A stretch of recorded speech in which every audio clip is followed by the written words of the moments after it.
Pour lors, je vais vous raconter une rôdeuse d'histoire dans le fin fil.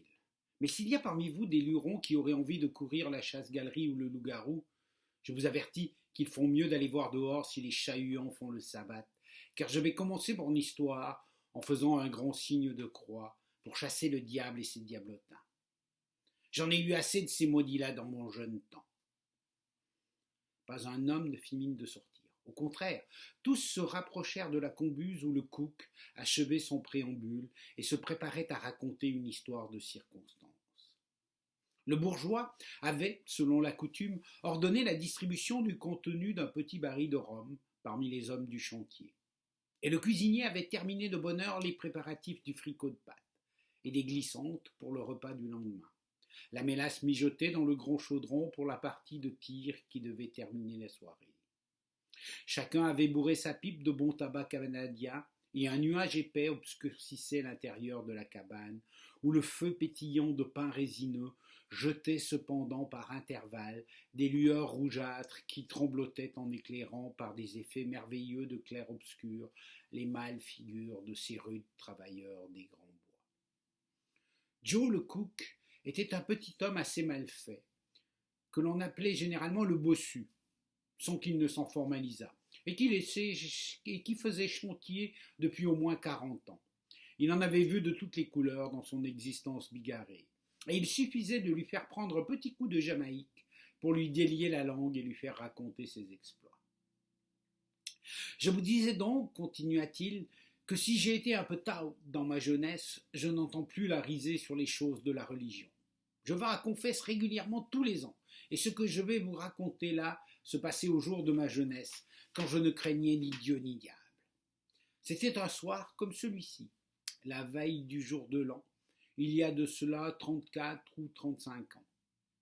Les camarades et moi nous prenions un petit coup à la cambuse, mais si les petits ruisseaux font les grandes rivières, les petits vers finissent par vider les grosses cruches, et, dans ces temps-là, on buvait plus sec et plus souvent qu'aujourd'hui. Il n'était pas rare de voir finir les fêtes par des coups de poing et des tirages de tignasse. La Jamaïque était bonne. Pas meilleure que ce soir, mais elle était bougrement bonne. Je vous le persuade. J'en avais bien lampé une demi-douzaine de petits gobelets, pour ma part, et sur les 11 heures, je vous l'avoue franchement, la tête me tournait, et je me laissais tomber sur ma robe de carriole pour faire un petit somme. En attendant l'heure de sauter à pieds joints par-dessus la tête du quart de l'art, de la vieille année dans la nouvelle, comme nous allons le faire ce soir sur l'heure de minuit, avant d'aller chanter la guignolée et souhaiter la bonne année aux hommes du chantier voisin. Je dormais donc depuis assez longtemps, lorsque je me sentis secoué rudement par le boss des piqueurs, Baptiste Durand, qui me dit « Joe, minuit vient de sonner et tu es en retard pour le saut du quart. Les camarades sont partis pour faire leur tournée, et moi je m'en vais à Lavaltrie voir ma blonde. Veux-tu venir avec nous ?» « À Lavaltrie ?» lui répondis-je. « Tu fous ? Nous sommes à plus de 100 lieues, et d'ailleurs aurais-tu 2 mois pour faire le voyage qu'il n'y a pas de chemin de sortie dans la neige. Et puis, le travail du lendemain du jour de l'an. »« Animal, répondit mon homme, il ne s'agit pas de cela. Nous ferons le voyage en canot d'écorce, à l'Aviron, et demain matin à 6 heures, nous serons de retour au chantier. » Je comprenais. Mon homme me proposait de courir la chasse-galerie et de risquer mon salut éternel pour le plaisir d'aller embrasser ma blonde au village. C'était raide. Il était bien vrai que j'étais un peu ivrogne et débauché, et que la religion ne me fatiguait pas à cette époque. Mais vendre mon âme au diable, ça me surpassait. « Crépoule mouillée !» continua Baptiste. « Tu sais bien qu'il n'y a pas de danger. Il s'agit d'aller à Lavaltrie et de revenir dans 6 heures. Tu sais bien qu'avec la chasse-galerie, on fait au moins 50 lieues à l'heure, quand on sait manier l'aviron comme nous. Il s'agit tout simplement de ne pas prononcer le nom du bon Dieu pendant le trajet et de ne pas s'accrocher aux croix des clochers en voyageant. C'est facile à faire, et pour éviter tout danger, il faut penser à ce qu'on dit, avoir l'œil où l'on va et ne pas prendre de boisson en route. J'ai fait le voyage 5 ou 6 fois, et tu vois bien qu'il ne m'est jamais arrivé malheur. Allons, mon vieux, prends ton courage à 2 mains, et si le cœur t'en dit, dans 2 heures de temps, nous serons à Lavaltrie. Pense à la petite Lisa Guimbette et au plaisir de l'embrasser. Nous sommes déjà 7 pour le voyage, mais il faut être 2, 4, 6 ou 8. Alors tu seras le 8e. Oui, tout cela est très bien, mais il faut faire un serment au diable, et c'est un animal qui n'entend pas à rire lorsqu'on s'engage à lui. Une simple formalité, mon Joe. Il s'agit simplement de ne pas se griser et de faire attention à sa langue et à son aviron. Un homme n'est pas un enfant que diable. Viens, viens, nos camarades nous attendent dehors, et le grand canot de Drave est tout prêt pour le voyage. Je me laissai entraîner hors de la cabane où je vis en effet 6 de nos hommes qui nous attendaient, l'aviron à la main. Le grand canot était sur la neige, dans une clairière, et avant d'avoir eu le temps de réfléchir, j'étais déjà assis dans le devant, l'aviron pendant sur le bâbord, attendant le signal du départ. J'avoue que j'étais un peu troublé, mais Baptiste, qui passait dans le chantier pour n'être pas allé à Confesse depuis 7 ans, ne me laissa pas le temps de me débrouiller. Il était à l'arrière, debout, et d'une voix vibrante, il nous dit « Répétez après moi !» Et nous répétâmes « Satan, roi des enfers, nous te promettons de te livrer nos âmes si d'ici à 6 heures nous prononçons le nom de ton maître et le nôtre, le bon Dieu.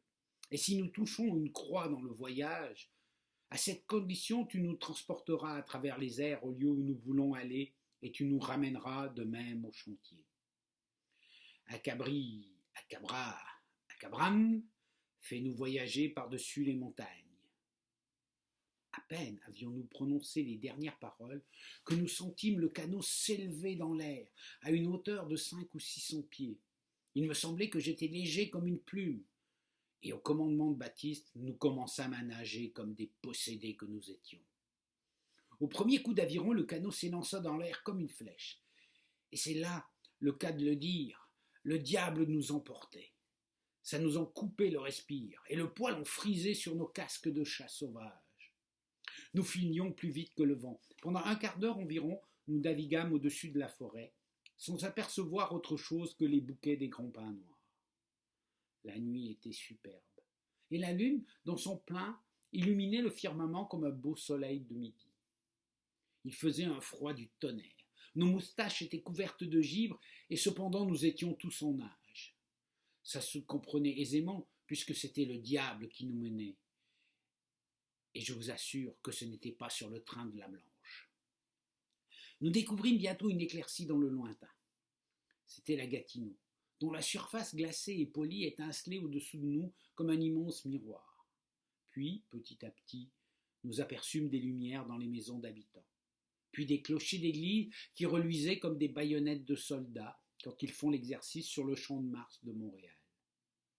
On passait ces clochers aussi vite que les poteaux de télégraphe, quand on voyage en chemin de fer, et nous finions toujours comme tous les diables, sautant par-dessus les villages, les forêts, les rivières, et laissant derrière nous comme une traînée d'étincelles. C'est Baptiste, le possédé, qui gouvernait, car il connaissait la route, et nous arrivâmes bientôt à la rivière des Outaouais, qui nous servit de guide pour descendre jusqu'au lac des Deux Montagnes.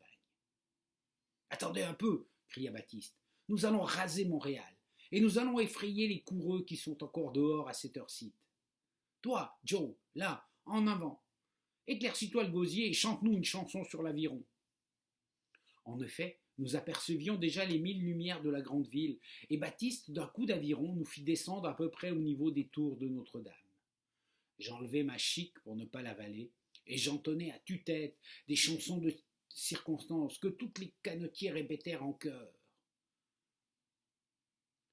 Bien qu'il fût près de 2 heures du matin, nous vîmes des groupes s'arrêter dans les rues pour nous regarder passer. Mais nous finions si vite qu'en un clin d'œil, nous avions laissé loin derrière nous Montréal et ses faubourgs. Alors je commençais à compter les cloches, ceux de la Longue-Pointe, de la Pointe-aux-Trembles, de Repentigny, de Saint-Sulpice, et enfin, les 2 flèches argentées de la Valtrie qui dominaient le vert sommet des grands pins du domaine. « Attention, vous autres !» nous cria Baptiste. « Nous allons atterrir à l'entrée du bois dans le champ de mon parrain Jean-Jean Gabriel, et nous nous rendrons ensuite à pied pour aller surprendre nos connaissances dans quelques fricots ou quelques danses du voisinage. » Qui fut dit fut fait, et 5 minutes plus tard, notre canot reposait dans un banc de neige à l'entrée du bois de Jean-Jean Gabriel. Et nous partîmes tous les 8 à la file pour nous rendre au village. Ce n'était pas une mince besogne, car il n'y avait pas de chemin battu, et nous avions de la neige jusqu'au califourchon. Baptiste, plus effronté que les autres, alla frapper à la porte de la maison de son parrain, où l'on apercevait encore de la lumière. Mais il n'y trouva qu'une fille engagère, qui lui annonça que les vieilles gens étaient à un snack chez le père Robillard, mais que les pharaons et les filles de la paroisse étaient presque tous rendus chez Baptiste Auger, à la petite misère, en bas de Contrecoeur, de l'autre côté du fleuve, où il y avait un rigodon du jour de l'an. Allons au rigodon chez Baptiste Auger, nous dit Baptiste. On est certain d'y rencontrer Nomblande. Allons chez Baptiste. Et nous retournâmes au canot, tout en mettant naturellement en garde sur le danger qu'il y avait de prononcer certaines paroles, et de boire un coup de trop, car il fallait reprendre la route des chantiers, et y arriver avant 6 heures du matin, sans quoi nous étions flambés comme des carcajous, et le diable nous emportait au fin fond des enfers. Acabri, Acabram, fais-nous voyager par-dessus les montagnes, cria de nouveau Baptiste. Et nous voilà embarqués tous ensemble pour la petite misère, en naviguant en l'air comme des renégats que nous étions. En 2 tours d'aviron, nous avions traversé le fleuve et nous étions rendus chez Baptiste Auger, dont la maison était toute illuminée. On entendait vaguement, au dehors, les sons du violon et les éclats de rire des danseurs, dont on voyait les ombres se trémousser à travers les vitres couvertes de givre. Nous cachâmes notre canot derrière les tas de bordillons qui bordaient la rive, car la glace avait refoulé cette année-là. Maintenant, nous répéta Baptiste, pas de bêtises, les amis, et attention à vos paroles. Dansons comme des perdus, mais pas un seul verre de Molson ni de Jamaïque. Vous m'entendez? Et au premier signe, suivez-moi. Tous, car il faut repartir sans attirer l'attention. Et nous allâmes frapper à la porte. Le père Badissette vint ouvrir lui-même, et nous fûmes reçus à bras ouverts par les invités que nous connaissions presque tous. On nous assaillait d'abord de questions. D'où venez-vous? Je vous croyais dans les chantiers. Vous arrivez bien tard. Venez boire une larme. Ce fut encore Baptiste qui nous tira d'affaire en prenant la parole. D'abord, laissez-nous nous décapoter, et ensuite laissez-nous danser. Nous sommes venus exprès pour ça. Demain matin, je répondrai à toutes vos questions et nous vous raconterons tout ce que vous voudrez. Pour moi, j'avais déjà reluqué Lisa Guimbette, qui était faraudée par le petit Boisjoli de la Norée. Je m'approchai d'elle pour la saluer et pour lui demander l'avantage de la prochaine, qui était un réel à 4. Elle accepta avec un sourire qui me fit oublier que j'avais risqué le salut de mon âme pour avoir le plaisir de me trémousser et de battre les ailes de pigeon en sa compagnie. Pendant 2 heures de temps, je vous le persuade, une danse n'attendait pas l'autre, et ce n'est pas pour me vanter si je vous dis que dans ce temps-là, il n'y avait pas mon pareil à 10 lieues à la ronde pour la gigue simple ou la voleuse. Mes camarades de leur côté s'amusaient comme des lurons, et tout ce que je puis vous dire, c'est que les garçons d'habitants étaient fatigués de nous autres, lorsque 4 heures sonnèrent à la pendule. J'avais cru voir Baptiste Durand s'approcher du buffet où les hommes prenaient des nippes de whisky blanc de temps en temps, mais j'étais tellement occupé avec ma partenaire que je n'y portais pas beaucoup d'attention.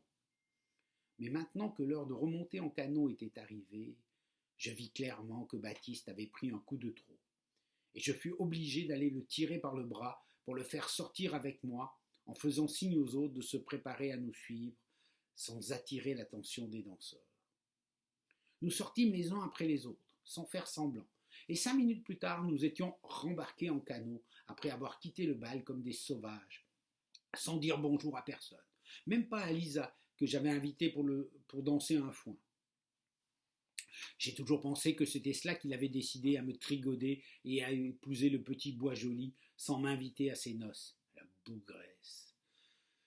Mais pour revenir à notre canot, nous étions rudement embêtés de voir que Baptiste Durand avait bu, car c'était lui qui nous gouvernait, et nous n'avions que juste le temps de revenir au chantier pour 6 heures du matin, avant le réveil des hommes qui ne travaillaient pas le jour de l'an. La lune était disparue. Il ne faisait plus aussi clair qu'auparavant, et ce n'est pas sans crainte que je pris ma position à l'avant du canot, bien décidé à avoir l'œil sur la route que nous allions suivre.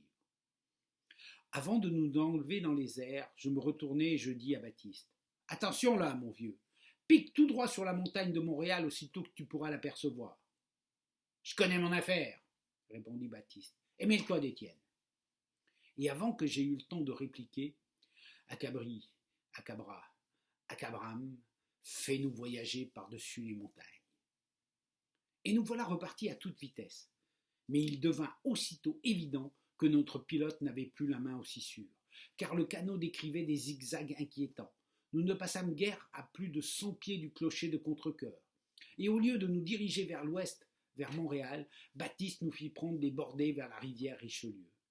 Nous filâmes comme une balle par-dessus la montagne de Belleuil, et il s'en manqua pas de 10 pieds que l'avant du canon n'alla se briser sur la grande croix de tempérance que l'évêque de Nancy avait plantée là. À droite, Baptiste, à droite, mon vieux, car tu vas nous envoyer chez le diable si tu ne gouvernes pas mieux que ça. Et Baptiste fit instinctivement tourner le canot vers la droite, en mettant sur le cap sur la montagne de Montréal que nous apercevions déjà dans le lointain. J'avoue que la peur commençait à me tortiller, car si Baptiste continuait à nous conduire de travers, nous étions flambés comme des gorets qu'on grille après la boucherie. Or je vous assure que la dégringolade ne se fit pas attendre, car au moment où nous passions au-dessus de Montréal, Baptiste nous fit prendre un chire, et dans le temps d'y penser, le canot s'enfonça dans un banc de neige au flanc de la montagne. Heureusement que c'était de la neige molle. Personne n'attrapa de mal, et le canot ne fut pas brisé. Mais à peine étions-nous sortis de neige que voilà Baptiste qui commence à sacrer comme un possédé, et qui déclare qu'avant de repartir pour la Gatineau, il veut descendre en ville prendre un verre. J'essayais de raisonner avec lui, mais allez donc faire entendre raison à un ivrogne qui veut se mouiller la luette. Alors rendu à bout de patience, et plutôt que de laisser nos âmes au diable qui se léchaient déjà les babines en nous voyant dans l'embarras, je dis un mot à tous mes autres compagnons qui avaient aussi peur que moi, et nous nous jetons tous sur Baptiste, que nous terrassons sans lui faire de mal, et que nous plaçons ensuite au fond du canot après l'avoir ligoté comme un bout de saucisse et lui avoir mis un bâillon pour l'empêcher de prononcer des paroles dangereuses lorsque nous serions en l'air. Et accabri, accabra, accabram, nous voilà repartis sur un train de tous les diables, car nous n'avions plus qu'une heure pour nous rendre au chantier de la Gatineau. C'est moi qui gouvernais cette fois-là, et je vous assure que j'avais l'œil ouvert, le bras solide. Nous remontâmes la rivière Outaouais comme une poussière jusqu'à la pointe à Gatineau, et de là nous piquâmes au nord, vers le chantier. Nous n'en étions plus rien qu'à quelques lieues, quand voilà-t-il pas que cet animal de Baptiste, qui se détortille de la corde à laquelle nous l'avions ficelé, qui s'arrache son bâillon et qui se lève tout droit dans le canot, en lâchant un sacre qui me fit frémir jusque dans la pointe des cheveux. Impossible de lutter contre lui dans le canot sans courir le risque de tomber d'une hauteur de 300 pieds.